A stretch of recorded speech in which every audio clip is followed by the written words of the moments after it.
Hey guys, Panobi here, and you're probably wondering, Panobi, why are you uploading a video at 6 in the morning? Well, it's simple.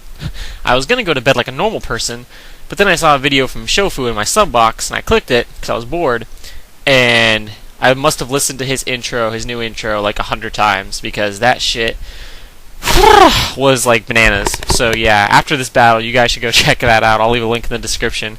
But yeah, it got me pumped, so I decided to go ahead and narrate a battle. This one's going to be with XSquareStickIt, an NU tier battle, of course, using my Sandstorm team again. He's a really great guy.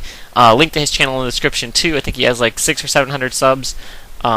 He's been around for a long time. So yeah, I'm just going to go ahead and switch out to my Designator D. I think he like missed a hypnosis or something on the first turn. I wasn't paying attention. And yeah, if you watched my other battle with this team, you know that I play a Cradily. I actually was having this battle. I was talking to my girlfriend on Skype while having this battle, and I told her I would use a Gardevoir for her because she really likes Gardevoir. So this should be a Cradily in this slot, but I'm actually playing Gardevoir for her. So yada yada emotional crap. I'm gonna go for the T-Wave on the switch, which I'm predicting. Gonna go ahead and switch it to my fucking bananas because I'm guessing this is like supportive. He's not gonna have like HP ice or anything. And if you went for an electric attack, obviously I'd grant the immunity. So even though it's pretty early on in the battle, I am just gonna go ahead and try and get an easy setup here for my Gabite, which if you've seen my last battle, you know how that works. If not, sure, why not? Link to that too. He's gonna bring in TGWIS, or Swimmin', which is the guy who is swimming, I think. Another Pokemon YouTuber guy. Don't really know him, but I've seen his name around. And yeah, Quillfish is actually a UU Pokemon, but I'm guessing that XSquare just doesn't know that. Maybe because Quillfish did used to be NU, so he probably just hasn't played in a while. But it didn't really affect the battle. To be honest, I hacked this thing over like fucking hell. I already got Sandvale hacks right there with the Aquatail Miss, which is going to allow me to safely pass a sub, which is what I was waiting for. I was subbing down for some Sandvale hacks miss so that I wouldn't get pwned on the switch in. And also it was good stall for his Reflect that was up, which is now down. So now I have to pretty much sub stall until he misses, so that way I can go for the dig. Because if I tried... Well, I guess I could have technically just dug whenever, but he would just switch. Because I'm not using Stealth Rocks, because I told him I wouldn't use Stealth Rocks because he doesn't use Stealth Rocks. So yeah, I am going to take that... No, he's going to explode and miss, which was hilarious. And he brings in this Na-Na neck, which is a pain in my fucking Na-Na neck. Seriously, this thing was such a pain in my bollocks, which you guys will see later. But yeah, I was thinking I could like 3 or 4 hit KO it, but then I saw the damage it did, and I'm like, holy balls, I'm not even going to play this game right now. I'm just going to switch straight out to my Designator D, which stands for Designator Destructo. But yeah, anyway, just going to go ahead and switch out because it is a special wall, and I know that he at least carries one special move since I did see the Energy Ball. I'm pretty sure he's that supportive set, especially considering how well he took the Rock Slide. And he's going to get the Leech Seed set up on me, which kind of really sucks, but I'm just kind of like, whatever, I'm going to play it out. Just going to go for a Wish here. I'm pretty sure he's not going to be able to do much offensive damage to me, so I want to be able to get my health back up.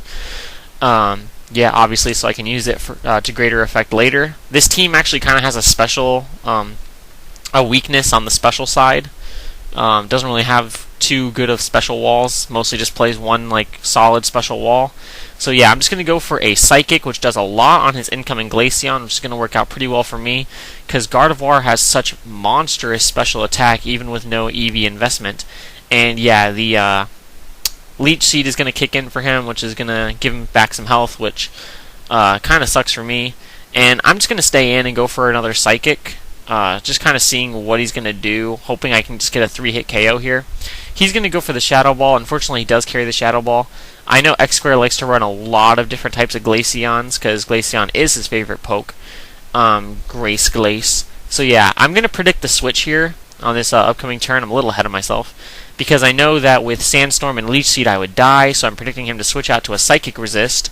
I'm hoping it's not going to be Lunatone, but I really don't have much for special attack stuff, so I have to go to Hitmonchan because it's the only thing that could take a Shadow Ball like very well. And I'm just going to go for the Fake Out. hoping that it'll do just a little bit more than his like leftovers, if he even carries leftovers. But he doesn't, because he's a lead, so he probably has Lumberry or something. So I'm just going to go ahead and switch into my Designator D while he goes into the Hypnosis, or goes for the Hypnosis, which I predicted, which actually I was pretty proud of myself with the way I played with this Gardevoir. So yeah, I am going to predict the Hypnosis and just go ahead and put it to sleep. And then I'm going to switch right back out into my Sanji version 2, since, like I said, it's like the only thing that can really take a lot of stuff from the special side. Obviously, if he went for a Psychic or something, I would have been in deep caca. So I'm just going to go for the Drain Punch, because I know it's going to do a butt fuck of damage, and it's not going to kill, which is a little unfortunate, but yeah, good thing for me he has Future Sight. And I am going to predict the switch here to, because he's going to predict my Mach Punch, so I'm going to go to my Designator D.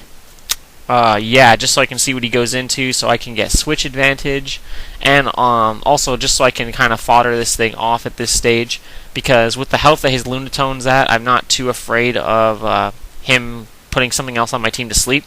So I'm going to use this as fodder so I can go back into, what do I decide to go into here? I think Hiplomas. Yeah, so I can go into my Hiplomas, and I really want to Toxic that thing. And I don't know why I Protect on that turn. That was a really confusing play. I should have gone for the Toxic. I really have no idea what I was thinking there. And I switch out to Sanji version 2, hoping he'll miss the Hypnosis so that I can threaten him off with priority. But unfortunately, he is going to hit the Hypnosis twice in a row, which is pretty unlucky for me. Just going to switch out to my fucking Bananas. Have to hope this guy doesn't carry the Ice Beam or anything, and hope I can get a little lucky with some Sandveil hacks. He's going to miss a Hidden Power, and I don't know if that was HP Ice or not. If it was, then that Sandveil hacks could not have come at a better time for me. But he goes for a Hidden Power here. I couldn't tell if that was super effective or not, but whatever. I'm just going to go for a Rock Polish. And I think, yeah, that was, he went first, so now I'm polished, so now I'm faster. At the end of the turn, I take Future Sight's attack. I was pretty sure I could take it based on things and stuff that I don't remember. So yeah, I'm going to go ahead and Baton Pass out into my What Is This I Don't Even, because I pretty much need to set up my Gabite for a little bit of a sweep here, and since I do have Sleep Fodder and all that kind of stuff, and I'm thinking he probably will want to go for another Future Sight, because it's pretty good against sub-shenanigans, I am going to get that safe switch. So this is super sped up, because I'm pretty much subbing down for Sandveil hacks, so that I can get a free sub, so that I can have the advantage and just try to Rock Slide, flinch, / crit him to death. That is my game plan. And you'll see my health going all the way down and all the way up, and his health going all the way down and all the way up, because I'm sub-protecting to get my lefties back, and then he's roosting whenever he doesn't get flinched and whenever he is not attacking me. So I'm pretty much just waiting for Sandveil hacks or a crit, and it is going to finally work out for me, and I have almost full health. So now I'm slightly slowing it down, but it's still pretty sped up. My game plan here is pretty much on the same thing. I need to get a sub up so that I can dig to kill this Arbok, because if I dig and he goes for Earthquake, it'll still hit me. So I really need to take dig off of this thing for Earthquake. I really like dig because it's original, but because of the conditions of the battle where we're not playing with Stealth Rocks, it is not very effective. So yeah, kind of just the way the battle was set up.